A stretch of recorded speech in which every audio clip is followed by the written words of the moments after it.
He searched for nooks and crannies in the lodge where explosives might be hidden.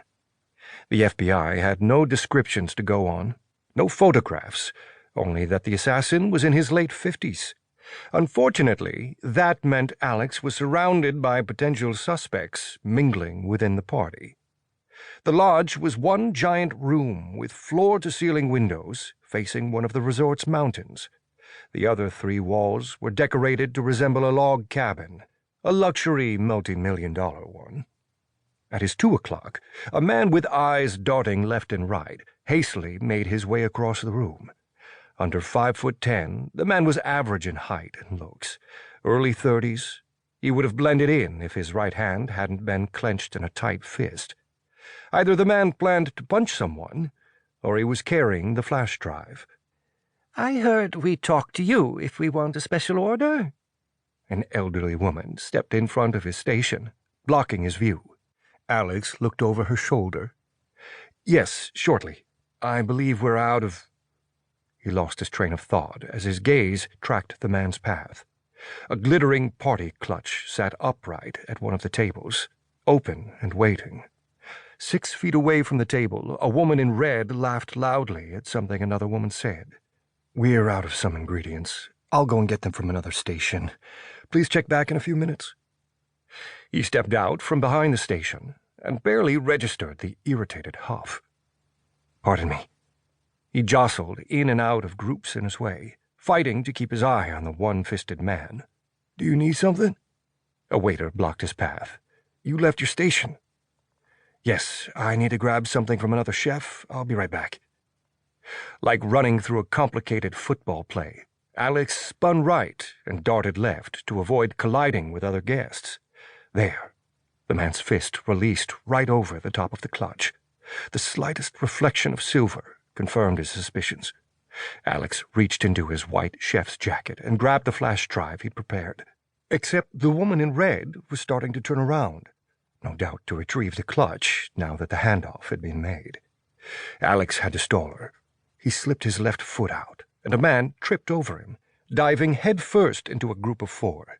The exclamations drew attention, and just as he'd hoped, the woman in red watched, her brow furrowed.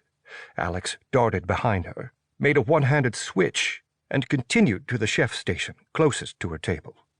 "I need salt at my station," he said. "Then get it from the kitchen. I need mine." The chef scowled before beaming at an approaching guest. Alex didn't mind at all. Mission accomplished. The woman turned back to her purse and, seeing the flash drive Alex had placed there, closed the clutch and smiled. She hadn't noticed him make the switch. Good.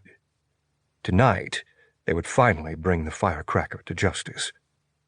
There were 2 men staring right at him from across the room.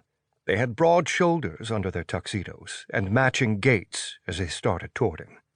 Alex didn't think they were the Idaho State Troopers that were typically assigned to the governor. The telltale wrinkle in their jackets gave him pause. Armed.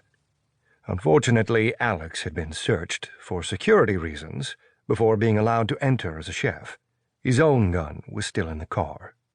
He darted toward the north wall, making his way around the attendees to get back to his station. A quick look over his shoulder confirmed the men were coming for him. He needed to get the flash drive somewhere safe, in case they were associates of the firecracker. A woman with caramel hair down to her shoulders, dressed in a shimmering silver gown and strappy heels he'd never imagined she'd be caught dead in, stepped into the light. Violet Sharp, his partner's widow.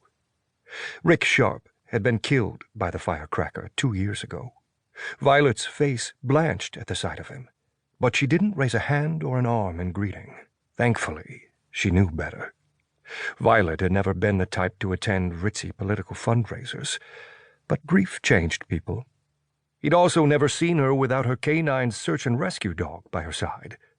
She blinked rapidly and broke the unspoken connection, turning away to offer a tight smile to a tall, athletic-looking man who embraced her and gave her a little too friendly kiss to the cheek. Alex had hesitated too long. The 2 men had almost reached him.